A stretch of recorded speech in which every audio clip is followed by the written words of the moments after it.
할렐루야. 우리 옆에 계신 분에게 당신의 수고를 하나님이 기억하시기를 원합니다. 이렇게 인사 한번 하겠습니다. 여러분의 수고와 여러분의 헌신, 올 한 해도 이제 11월 마지막 주가 되었습니다. 당신이 올 한 해 수고한 모든 수고, 또 하나님 나라를 위해서 한 모든 헌신을 하나님이 기억했으면 좋겠는데, 그 헌신과 수고를 하나님이 기억하여 주실까?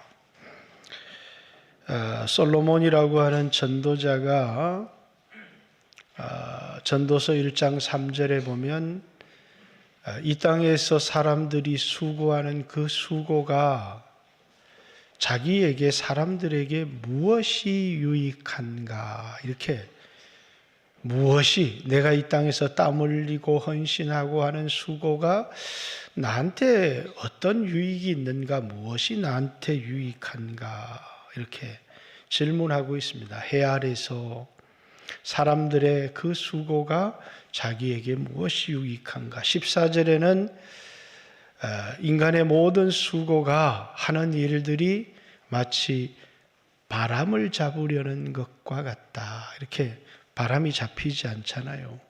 그 인간의 모든 수고가 뭐라고요? 헛되다. 이렇게 얘기를 합니다. 여러분의 수고는 헛되지 않고 하나님 앞에 기억되어졌으면 좋겠는데, 이 땅에서 하는 인간의 많은 수고들이 다 헛된 수고다. 이렇게. 그러면서 어떤 수고가 헛된 수고냐면 해 아래에서 사람이 행하는 모든 수고가 헛되다. 이렇게 얘기를 합니다. 자, 해 아래서라는 이 표현이 뭘 말하는 걸까?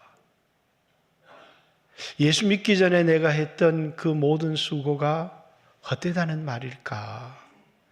물론 예수 믿기 전에 사람들이 열심히 수고하고 가정을 세우려고 하고 했던 그 모든 수고는 뭐라고요? 하나님 앞에 기억되어지는 것은 하나도 없을 겁니다. 그 수고가 여러분에게 좀 편안한 삶을 제공해주고, 값진 자동차를 제공해주고, 육신에 기름진 음식과 따뜻한 옷을 제공해 주었을지 몰라도 그 수고가 하나님 앞에 기억되는 수고는 하나도 없을 겁니다. 그러나 예수 믿고 나서 여러분들의 모든 수고는 하나님이 전부를 기억해 주신다. 그런 것은 아닙니다.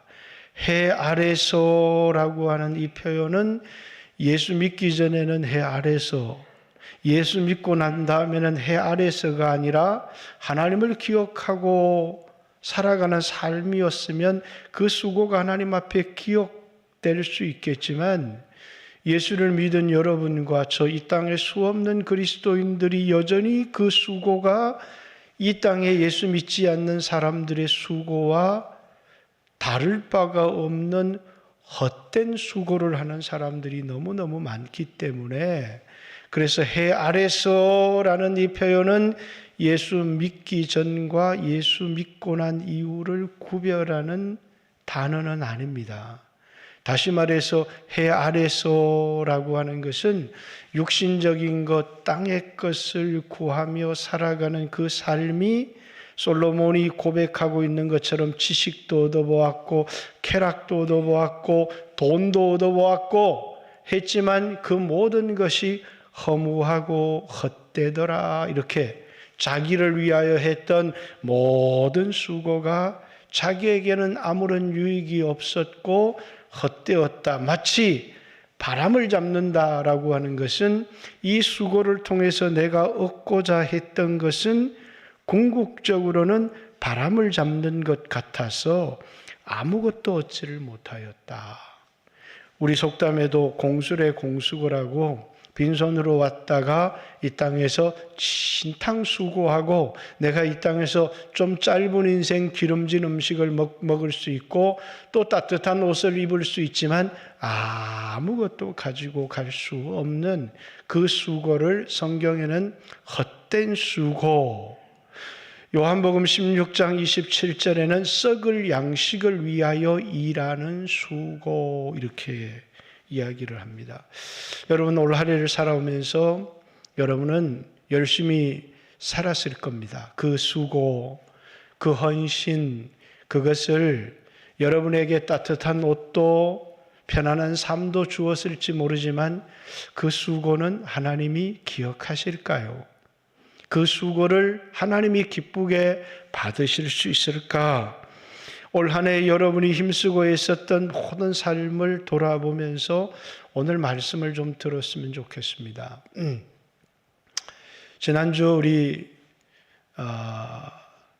다니엘 기도회를 하는데 어떤 장로님이 나오셔서 간증을 하시더라고요. 여러분들도 많이 들으셨겠지만 이 장로님이 이제 교회에서 은혜를 받고 예수님은 교회에서만 내 주님이 되는 게 아니라 내 가정에서도 내 일터에서도 예수님은 내 주님이신데 교회에서는 예수님을 주님으로 살아가는 것 같은데 이 교회를 벗어나면 예수님을 주님으로 섬기지 않는 것 같은, 그래서 마음속에 내 삶의 전 영역에서 예수님을 주님으로 섬겨야 되겠다라고 하는 도전을 받은 거예요. 도전을. 그래서 이분은 회사를 경영하는 분이었는데 자기 회사에 와서 이제 우리 회사는 이제 전 사원이 하나님 앞에 예배를 드리고 그렇게 이제 회사를 운영하겠다. 왜? 이 회사도 하나님의 것이니까. 그러면서 예배를 드리고 또 기도를 하고 이렇게 하면 좋은 일들이 좀 회사도 잘 되고 좋은 일들도 일어나야 될 텐데 어려운 일들이 너무 많았다는 거예요. 사원이 죽기도 하고 또 이전과 같은 방식으로 회사를 경영할 수 없기 때문에 그래서 뭐를 좀 줘야 돼요? 뒷돈도 좀 주고 이렇게 해야 되는데 그렇게 하지 못하니까 물량도 끊어지기도 시작하고 그래서 매출도 떨어지기 시작하고 결국은 2012년에 이분이 그런 결단을 했는데 2021년이 되어서 이 회사는 문을 닫을 수밖에 없는 도무지 회사를 경영할 수 없더라는 겁니다. 하나님의 방식으로 하나님을 주로 섬겼는데 도무지 회사를 경영할 수 없는 그런 상황까지 이르게 되었는데 하나님이 자신의 사제를 틀어서 이제 이 회사에다가 이제 그 돈을 넣기를 바라는 것 같더라는 겁니다. 그런데 그 돈을 넣으려고 하니까 이제 자신의 삶의 위기와 도전이 온 거죠. 그렇지만 자기가 생각하니까 이렇게 하나님을 섬기는 회사로 10년 이상을 운영하다가 망하면 하나님께 영광이 될까? 또 직장을 잃을 수 없는 사원들을 생각하니까 그래서 자신의 사제를 털어서 회사에 넣었다는 겁니다. 그리고 2022년 하나님의 도우심을 통하여 매출이 많이 올랐다는 거예요. 그래서 2012년도에 비해서 10년 만에 매출이 2배가 올랐습니다. 4배가 올랐습니다. 그러면 역시 하나님의 방법대로 경영하고 회사에서 하나님을 주로 섬겼더니 하나님이 놀라운 일을 행해 주셨습니다. 이렇게 고백했으면 좋겠는데 이번 간증이 2012년보다는 못하지만 이분의 간증이에요. 하나님의 방법대로 경영을 했는데 뭐라고요? 2012년 세상적인 방법으로 회사를 경영할 때보다는 수입이 훨씬 더 못하다는 겁니다. 그런데도 이 회사 가운데서 변화되는 사람이 있고 영원히 구원받는 사람들이 있고 사람들의 삶이 변하고 이 장로님이 뭘 얻었죠? 사람도 얻었고 많은 것을 얻었겠지만 이 장로님의 수고가 하나님 앞에 헛되지 않다는 겁니다. 이전에 자기가 예수 믿고 살았지만 자기가 했던 모든 수고는 뭐라고요? 헛된 수고였다는 거예요. 그러나 2012년에 내 사업의 터 속에도 하나님을 하나님 되게 해야 되겠다. 예수가 나의 인생의 주인이신 것은 교회에서뿐만 아니라 내가 경영하는 회사에서도 예수님은 나의 인생의 주인이시다. 그래서 회사를 믿음의 방법대로 경영을 했는데 수없는 위기도 만났고 수없는 어려움도 있었고 회사가 문 닫을 위기 속에 자신의 사재까지 다 털어놓습니다. 그럼에도 불구하고 매출은 2012년 10년 전보다도 못하다는 겁니다. 이 사람은 무엇을 얻었을까요? 이 사람은 믿음으로 살아서 무엇을 얻었습니까? 이 사람의 수고는 하나님이 기억하여 주신다는 거예요. 이 사람의 삶을 하나님이 기쁘게 받아주셨다는 표가 2020년 하나님이 놀랍게 도와주시는 그 도움을 통해서 이 사람이 그래도 2012년만 못하잖아요 라고 고백하는 게 아니라 자신의 삶을 하나님이 기쁘게 받으신다는 증거를 준 거잖아요. 예수 믿는 수없는 사람들이 있습니다. 그러나 여러분의 모든 삶을 하나님이 기쁘게 즐겁게 받으실까요? 아니면 여러분의 모든 수고가 하나님 앞에 기억되지 못하는 헛된 수고를 하고 있는 해 아래에서 수고하는 수고가 도대체 나한테 무엇이 유익한가? 그리고 그 해 아래에서 수고하는 그 모든 인간의 수고가 마치 바람을 잡으려는 것과 같이 잡을 수 없는 것, 내 손에 가질 수 없는 것, 그것을 잡으려는 것과 같은 헛된 수고는 아닌가? 우리는 2024년을 한 달 남겨두고 있습니다. 올 한 해를 살았습니다. 여러분의 모든 수고는 하나님이 기뻐하시는, 하나님이 기억하시는 수고입니까? 아니면 헛되게 인생을 살았습니까? 하나님이 여러분의 모든 수고에 대하여 기억해 주시고 기뻐하시고 받아주실까요? 아니면 여러분의 수고는 그저 여러분의 육신의 몸을 따뜻하게 하기 위해서 남들보다 좀 더 편안한 삶을 살기 위한 수고였는지, 믿음으로 하나님 앞에 인정된 삶을 살기 위해서 먼저 그의 나라와 그의 의를 구하는, 먼저 그의 나라와 그의 의를 구했던 이분이 얻은 것은 무엇을 얻은 것이냐면 10년 전보다 수입도 떨어졌고 자신의 가지고 있던 소유도 많이 줄었어요. 그럼에도 불구하고 이분이 얻은 것은 그 삶이 하나님이 인정하시는 그 수고가 해 아래에서 바람을 잡으려고 하는 헛된 수고가 아니라 하나님이 기억하시는, 영원히 기억되는 값진 인생을 10년간 살았다라는 것입니다. 그것이 뭡니까? 이분이 가질 수 있는 영원한 소유라는 거예요. 오늘 여러분이 움켜잡은 그 소유가 여러분의 것이 맞습니까? 마치 바람처럼 여러분의 손가락에 다 빠져나가는 헛된 것은 아닙니까? 오늘 바울이라고 하는 사람을 자세히 한번 살펴보십시오. 자, 오늘 바울은 고발을 당했습니다. 예루살렘으로 올라가지 말라고 하는 형제들의 권고도 있었지만 왜 예루살렘에 올라가고 굳게 결심하며 올라갔느냐? 주 예수께 받은 사명, 하나님의 은혜의 복음 증거하는 일을 마치려고 예루살렘에 올라왔습니다. 그리고 이제 예루살렘에서 체포되어서 첫 번째 변명, 자기가 믿고 있는 예수 그리스도에 대하여 천부장에게 잡힌 상태에서 이스라엘 백성들 회중 가운데서 이제 그는 복음을 전합니다.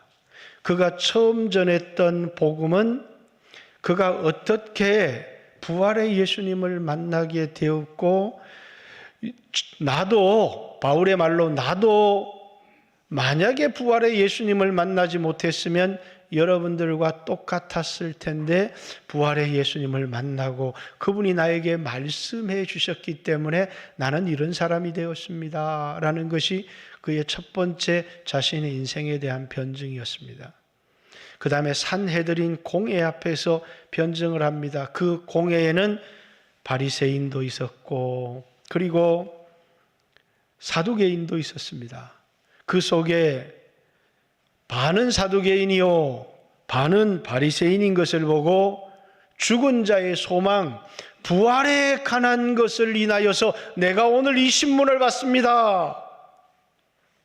내가 믿는 것은 죽은 자의 소망, 부활을 믿기 때문에 오늘 이 신문을 받습니다. 그가 증거한 복음입니다. 예수님의 부활을 믿을 뿐만 아니라 이제 예수 믿는 자의 소망, 그 소망은 부활입니다. 나는 부활을 믿습니다. 그리고 오늘 세 번째 벨렉스 각하 앞에서 첫 번째, 두 번째 변증은 바울의 목숨을 앗아갈 수는 없어요. 사람들이 죽일 수 있을지는 모르지만 분노한 회중들 앞에서 산헤드린 공회가 스데반을 죽이기도 했지만 산헤드린 공회에는 사람을 죽일 권한이 없습니다. 그러나 이제 벨렉스라고 하는 총독 앞에서 정식 재판을 받는 첫 번째 정식 재판입니다. 예수님은 빌라도라고 하는 총독 앞에서 재판을 받으셨고 예수님의 제명은 신성모독죄, 자기를 하나님의 아들이라고. 예수님의 제명은 성전 46년 동안 지은 성전을 네가 사흘 만에 일으키겠느냐, 성전 모독죄. 이 두 가지 제목으로 산헤드린 공회에서는 사형 판결을 받았지만 그들은 예수님을 죽일 권한이 없기 때문에 빌라도 법정에 와서 이 예수님을 이 제명을 바꾸어서 뭐라고요? 유대인의 왕이다. 그리고 사람들에게 밀란을 일으키는 자다 해서 만약에 당신이 가이사의 충신이라면 이 사람을 반드시 죽여야 됩니다. 그래서 예수님의 제명이 뭡니까? 밀란을 일으키는 소욕케 하는 죄로 예수님 십자가형을 언도받고 죽임을 당하게 됩니다. 그리고 오늘 바울 역시도 마찬가지입니다. 더둘로라고 하는 변사를 통해서 이제 대제사장 아나니아가 바울을 고발합니다. 제목은 세 가지입니다. 첫 번째는 뭡니까? 성전을 더럽게 했다는 거고, 두 번째는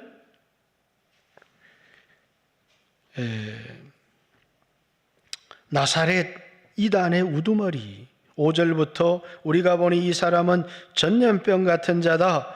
천하에 흩어진 유대인을 다 소욕케 하는 자요, 나사렛 이단의 우두머리요, 그가 또 성전을 더럽게 하려 함으로 우리가 잡아싸우니. 성전을 더럽게 했다는 것은 사도행전 이제 22장에 보면 에베소 사람 이름이 갑자기 생각이 안 나네요.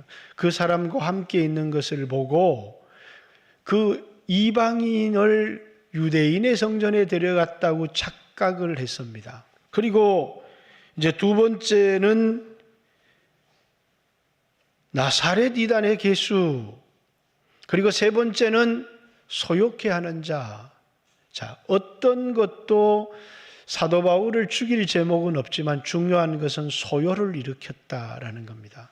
그래서 사도 바울은 소요를 일으킨 죄에 대해서 내가 예루살렘에 올라온 지 12일밖에 안 되었고 시장에서나 어디에서나 어떤 사람을 만나서 격동하게 한 적도 없다. 다시 말해서 소요를 일으킨 적도 없고 그것을 시도한 적도 없고 그런 증거도 없다. 그럴 시간도 없었다. 만약에 내가 소요를 일으킨 일이 있다면 증거를 가지고 오라고 얘기합니다. 그런데 바울은 이제 나사렛 이단의 괴수라고 하는 것으로 이제 자기를 변명합니다. 사도 바울은 예루살렘에 왜 올라왔어요? 그가 예루살렘에 올라온 것은 주 예수께 받은 사명, 은혜의 복음을 목숨을 걸고 증거하려고 합니다. 사도행전 1장 8절 성령이 너희에게 임하시면 너희가 권능을 받고 예루살렘과 온 유대와 사마리아와 땅끝까지 이르러 내 증인이 되리라. 그는 이 총독 앞에서 예수를 증거하는, 자기를 변증하고 자기가 죽을지 모르는 이런 상황 속에서 내가 이 재판에서 살아남아야 되겠다라고 하는 목적으로 변증을 하고 있는 게 아닙니다. 그는 자신의 목숨이 위태로운 이 상황 속에서 누구를 증거하고 있어요? 예수님을 증거하고 있다는 겁니다. 이 땅에 수없는 그리스도인들이 항상 매이는 게 먹을 것, 마실 것, 입을 것, 자기 문제. 항상 자기 문제, 내 문제를 해결하고 나면 주의 일을 하겠습니다 라고 말하는데, 그 사람은 그의 나라와 그의 의를 구하는 사람이 아닙니다. 사도 바울은 지금 자기의 재판이 열리고 있지만 자신의 사명이 무엇인지, 내가 살아가는 존재의 이유가 무엇인지, 이 자리에 선 목적이 무엇인지. 어떤 목사가 성도들로부터 공격을 받았습니다. 강단에 섰어요. 그래서 자기를 변호합니다. 그건 이래서 이렇습니다. 이것은 이래서 이렇습니다. 이건 이래서 이렇습니다. 이 강단은 자기를 변호하라고 세워준 자리가 아닙니다. 이곳은 예수 그리스도를 증거하고 예수님을 전하고 예수님의 말씀을 전하라고. 그래서 그가 강단에서 자기를 변호하는 것이 아니라 예수를 증거했다면 그는 승리했을 겁니다. 누구를 생각하느냐? 내가 오늘 이 자리에 선 목적이 무엇이냐? 내 인생의 삶의 이유가 무엇인가를 잊어버린 사람들은 끊임없이 자기를 생각합니다. 자기를 변호하고 내가 무엇을 먹을지, 내가 무엇을 입을지, 내가 무엇을 마실지. 그러나 사명을 가진 사람은 이 자리에서 자기를 위해서 살지 않습니다. 주 예수께 받은 사명, 은혜의 복음을 증거하는 기회로 삼습니다. 맞습니다. 나는 소욕해 하지도 않았고 성전을 더럽히지도 않았지만 저들이 말하는 나사렛 이단의 괴수라는 말은 맞습니다. 그래서 사도 바울이 그것에 대하여 변증합니다. 자, 12절부터는 성전에 대한 것에 대한 이야기를 하지만 14절부터는 이제 그들이 고발한 나사렛 이단의 괴수라는 말에 대하여, 그러나 이것을 당신께 고백하리이다. 자, 저들이 지적한 나사렛 이단의 괴수, 그리고 소욕해 하는 자, 전염병 같은 자다라고 하는 말에 대하여 나는 그들이 이단이라고 하는 그들이 이단이라고 하는 이게 뭡니까? 기독교입니다. 유대교인들이 이단이라고 하는 기독교, 그 기독교를 변증하고 있는 겁니다.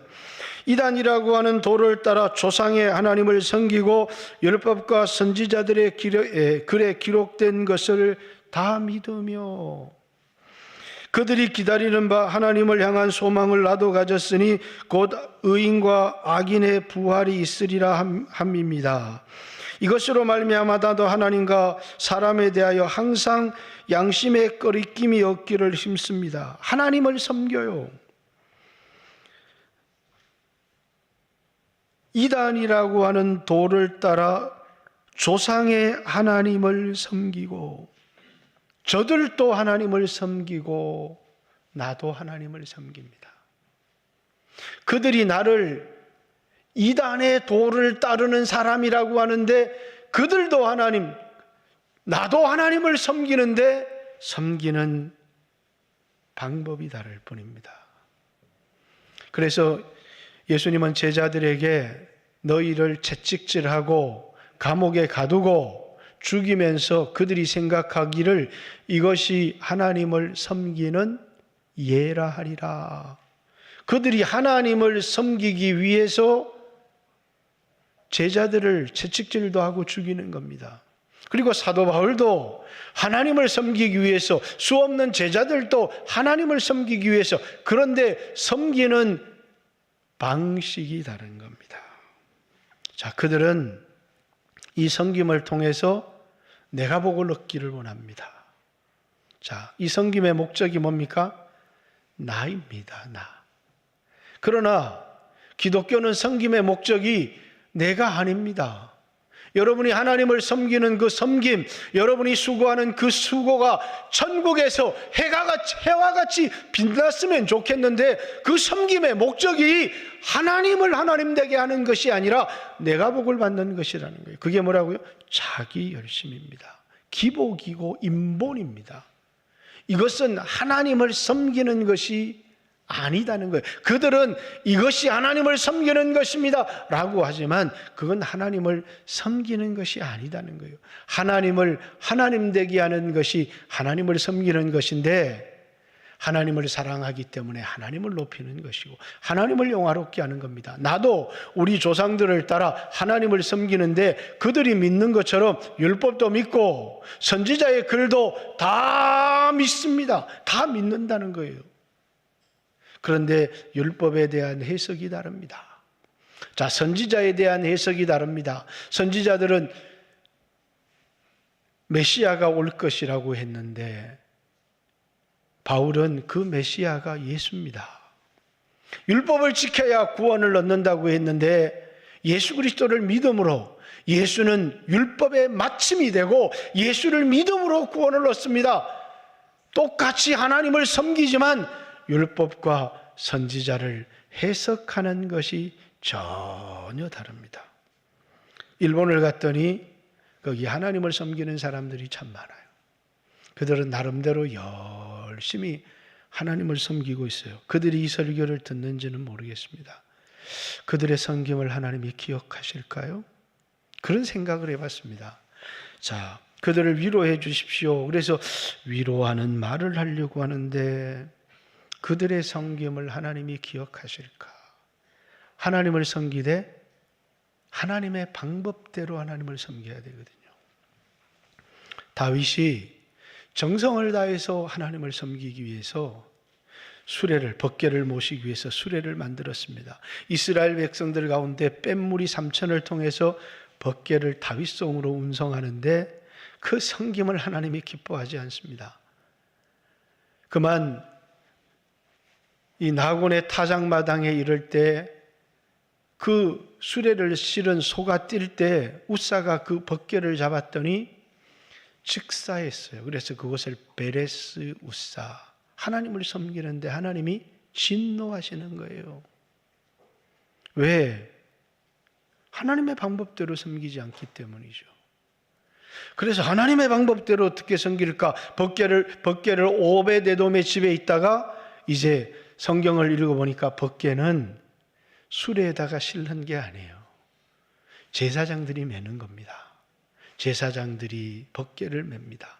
자, 정성은 동일합니다. 그러나 방법이 다릅니다. 자, 일본의 성도들이 하나님 앞에 헌금을 드린대요. 근데 헌금을 어떻게 드리느냐? 하나님이 나에게 주신 것의 10분의 1을 하나님이 주신 겁니다. 고백하여 드리는 겁니다. 근데 그들은 돈을 하나님이 주신 것의 10분의 1을 드리는 게 아니라 자기가 정해서 드린다는 거예요. 내가 이만큼 하나님께 헌금하겠습니다. 정해서 드려요. 근데 누가 그렇게 하라고 했습니까? 우리의 신앙의 고백은 뭐라고요?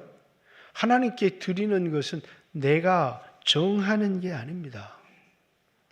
하나님이 나에게 주신 것의 10분의 1을 드리는 겁니다. 그런데 내가 정해서 하나님이 얼마를 주든지 상관이 없습니다. 내가 정했습니다. 그건 하나님이 받으실 수가 없어요. 그건 내가 하나님을 섬기는 방법이지 하나님이 우리에게 계시한 방법은 아니잖아요. 그죠? 헌금은 내가 정하는 게 아닙니다. 하나님이 주신 것의 10분의 1을 드리는 겁니다. 그래서 때때로 하나님이 많이 주시면 그 많이 주신 것의 10분의 1을 드리고, 또 적게 주시면 적게 주신 것의 10분의 1을 드리는 겁니다. 그게 우리의 신앙이고 하나님이 정한 방법입니다. 그런데 이제 11조가 아닌 월정으로 드린다는 거예요. 그건 누가 정한 겁니까? 내가 정한 것이죠. 그러면 그 희생과 그것이 차라리 선교의 예물과 다른 예물로 드려졌다면 받을 수 있을지 모르지만 그것이 믿음으로 하는 것은 아니잖아요. 하나님을 섬긴다는 건 하나님의 방법대로, 나는 정성을 다했기 때문에 비나이다, 비나이다, 마치 성황님께 비나이다, 정성을 드리는 것을 믿음이라고 성경은 말하지 않습니다. 믿음은 정성이 들어가야 되지만 정성과는 별개의 것입니다. 믿음은 하나님을 하나님의 방법대로 섬길 때 하나님을 영화롭게 하는 것이고, 그것이 하나님을 하나님 되게 하는 것이지 내 방법대로 섬기는 것이 하나님을 영화롭게 하는 것이 아니라는 거예요. 유대교와 기독교는 갈라지기 시작합니다. 왜? 기독교는 예수를 그리스도라고, 예수를 하나님이 보내신 유일한 계시라고, 기독교는 예수 그리스도를 통해서 구원을 얻을 수 있는 유일한 길이라고, 예수님은 우리의 소망이라고, 그것이 우리 기독교입니다. 그런데 그들은 그리스도를 기다립니다. 그들은 자신의 행위를 통해서 자신을 구원하려고 합니다. 그래서 유대교는 여전히 메시아를 기다리고 있습니다.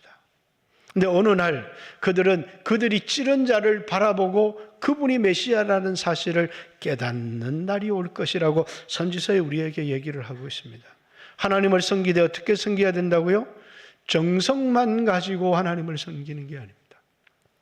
하나님을 섬기되 하나님의 방법대로 하나님을 섬겨야 합니다. 그럴 때 하나님은 그 섬김을 기억하고 받아주신다는 거예요. 그래서 사도 바울은 저들이 말하는 이단의 도를 따라 하나님을 섬기는데 우리가 가진 그 소망이 무엇이냐면 죽은 자의 소망, 나는 부활을 믿습니다. 이렇게 그들을 향해서 그 바울이 예수를 믿음으로 말미암아 갖게 된 소망, 여러분 눈에 보이는 소망이 소망이 아니니 눈에 보이는 것을 누가 바랄 수 있겠느냐? 우리가 정말 바란다면 눈에 보이지 않는 것, 영원한 것을 바라라고 얘기를 하고 있습니다. 우리 육체는 낡아지고 우리 육체는 수명을 가지고 있기 때문에 기독교는 이 육체에 있는 가운데 살아갈 때도 우리가 잘 살아가는 것은 좋지만 이 육체는 하나님을 섬기는 도구라는 거예요. 하나님이 내 육체를 위한 수단이 아니라 이 육체는 하나님을 섬기기 위한 도구라는 거예요. 그 말을 성경에서는 이 몸을 뭐라고요? 하나님이 거하시는 성전이라고 얘기를 해요. 하나님이 이 육체를 위하시는 것이 아니라 이 몸이 하나님을 섬기는 성전이 되어지는 것입니다. 그럴 때 우리는 이 육체를 가지고 살아가는 삶을 귀하게 하나님이 기억하시는 값진 인생을 살아갈 수 있는 거예요. 그것이 하나님을 기억하고 그리고 우리가 하나님 앞에서 살아가는 삶이죠. 그러나 얼마나 많은 그리스도인들이 이 세상을 살아가면서 자기 방법대로 하나님을 섬깁니다. 그리고 그들이 기대하는 바는 죽은 자의 소망, 부활에 대한 보이지 않는 영원한 것이 아니라 이 땅에서의 안락한 삶을 기대하고 있는, 얼마나 바울이 믿었던 기독교와는 다른 신앙을 가진 사람들이 이 땅에 많이 있는지 모릅니다. 오늘 여러분의 소망은 무엇입니까? 여러분이 가진 소망은 무엇입니까? 사도 바울은 에베소 교회를 위해서 기도합니다. 하나님을 알게 해 주십시오. 돈 버는 방법을 알게 해 주십시오. 서울대학교를 들어가는 방법을 알게 해 주십시오. 주식을 투자해서 성공하는 방법을 알게 해 주십시오. 아니, 지혜와 계시의 영을 주셔서 하나님을 알게 해 주십시오. 영어를 배우기 위해서 가회를 하지만 성경을 배우려고 하는 열정이 없습니다. 하나님을 알게 해 주십시오. 하나님을 아는 지식보다 더 귀한 것이 없다는 거예요. 마음의 눈을 밝히사 하나님 이 부르신 자들이 하늘에 그 기업의 풍성함이 무엇인지를 알게 해 주십시오. 썩지 않고 쎄하지 않고 사라지지 않는 영원한 기업, 여러분과 저에게 있는 그 기업을 알게 해 주십시오. 믿는 자 속에 역사하시는 하나님의 능력의 지극히 크심, 우리 안에 계신 성령님이 있다는, 하나님이 여러분과 저에게 성령을 주셔서 우리의 지혜대로, 우리의 형편대로, 우리의 생각대로 살아가도록 우리를 부른 것이 아니라 우리 안에 계신 성령님의 감동을 받고 성령의 인도를 따라 살아가도록 우리를 부르셨다는 거예요. 그것이 그리스도인의 삶입니다. 그리스도인들은 하나님을 아는 지식을 가장 고상하게 생각하는 사람들입니다. 그리스도인들은 눈에 보이는 땅의 것이 아니라 보이지 않는 하늘에 있는 영원한 것을 사모하면서 이 땅에서는 고난 가운데도 믿음으로 견디며 살아가는 사람들입니다. 그리스도의 고난에 참여하는 사람들입니다. 그리스도인들은 자신의 지혜를 의지 아니하고 자신의 형편을 따라 살아가는 사람들이 아니라 성령의 감동을 따라 주님과 동행하며 살아가는 사람들을 그리스도인, 이렇게 얘기를 합니다. 사도 바울은 오늘 이 재판석에 서서 형장의 이슬로 사라질 수 있는 그 상황에 있지만 그는 자기를 변호하지 않습니다. 그는 복음을 증거합니다. 사는 목적이 분명하기 때문입니다. 존재의 이유가 분명하기 때문에 그렇습니다. 사랑하는 성도 여러분, 여러분은 인생의 길을 잃고 살아가고 있지 않습니까? 끊임없이 나를 위해서 무엇을 먹을까, 나를 위해서 무엇을 마실까, 나를 위해서 무엇을 입을까, 끊임없이 나를 위해서 사도 바울은 내가 복음을 위하여 이 모든 것을 행함은 복음을 위한 일에 참여하기 위한 것이다. 목적이 뚜렷했어요. 복음을 위해서. 예루살렘으로 올라가는 이유, 자기를 위해서는 올라갈 수가 없어요. 왜? 환난과 핍박과 고난이 기다린다고 하지만 주 예수께 받은 사명, 은혜의 복음을 증거하기 위하여 이 재판 자리에 선 겁니다. 여러분의 모든 문제를 해결하고 나서 여러분들은 주를 위해서 살아갈 수가 없습니다. 여러분이 있는 그 삶의 자리에서 하나님이 여러분을 부르신 부르심을 따라 삶의 목적을 잃지 않고 살아갈 때, 여러분이 가진 돈이 여러분의 재산이라고 생각하십니까? 여러분이 가진 지식이 여러분의 재산이라고 생각합니까? 그것은 마치 바람을 잡으려는 것처럼 아무도 가지고 갈 수 없을 것입니다. 그러나 이 세상이나 이 세상에 있는 것들을 사랑하지 마라. 이 세상도 그 정욕도 다 지나간다. 바람을 잡으려는 것처럼 이 세상에 있는 어떤 것들도 소유할 수가 없다는 거예요. 그러나 하나님의 뜻을 행하는 사람은 영원히 거한다. 다윗은 내 소유는 이것이니 하나님의 말씀을 지킨 것입니다. 여러분과 제가 이 세상에서 얻을 수 있는 가장 값진 것은 돈이 아닙니다. 그것은 하나님이 기뻐하시는, 하나님이 인정하시는 삶입니다. 설교를 시작할 때 그 장로님 얘기를 했습니다. 참 귀하다. 그는 많은 것을 이뤘습니다. 그렇지만 정말 값진 것을 얻었습니다. 하나님을 하나님 되게 하는 삶, 하나님이 기억하는 삶. 자, 이제 여러분의 삶을 한번 돌아보십시오. 한 해의 삶을 하나님이 기억하시겠습니까? 지난주 추수감사절을 맞이하면서 주머니에 수입은 많이 늘으셨습니까? 이게 중요한 게 아니잖아요. 올 한 해의 삶을 하나님이 여러분은 기억하십니까? 여러분은 여러분이 원하는 대로가 아닌 주님의 뜻대로 살기 위하여 어떤 희생을 하셨습니까? 그것만이 우리가 가질 수 있는 영원한 소유다. 그렇지 않고 살았던 모든 삶은 헛되고 헛되니 모든 것이 헛되도다. 그 사람의 모든 수고는 마치 바람을 잡으려는 것 같이 헛된 것뿐이라는 것입니다. 예수님이 십자가에 죽으셔서 여러분과 저를 값지게 하셨습니다. 값진 인생이 살아야 될 삶은 썩어지고 헛된 육체의 욕심을 따라 살아가는 것이 아니라 영원한 것을 바라보며 창조주를 기억하며 땅의 것이 아닌 위의 것을 찾고 살아가는 삶만이 하나님이 기억하시는 값진 삶이 될 수 있다는 것을 여러분들이 기억하고 한 해의 삶을 돌아보고 내 인생은 어떤가? 그저 오늘 예배를 드리면 하나님이 나에게 무엇을 주시려나 하는 것이 아니라 내 삶은 하나님이 기억하는 값진 삶인가 돌아보는 우리 영광교회 모든 성도들이 되시기를 주님의 이름으로 축복합니다. 같이 한번 주여 하시고 한번 내 자신을 돌아보고 기도할까요? 그리고 그 장로님 이름도 저는 생각나지 않지만 2012년 그는 마음에 결단을 했습니다. 예수님이 교회에서만 나의 주님이 되는 게 아니라 가정과 일터에서 나의 주님이 되게 해야 되겠다라고 그는 결단한 겁니다. 그 결단이 그의 삶을 좁은 길을 고난의 길로 몰았지만 그러나 그 삶은 그에게 값진 삶을 가져다 주었습니다. 여러분은 어떻게 사시겠습니까? 오늘 여러분과 저에게도 이런 선한 결단이 있었으면 좋겠습니다. 같이 한번 주여 하시고 하나님 앞에 기도합니다. 주여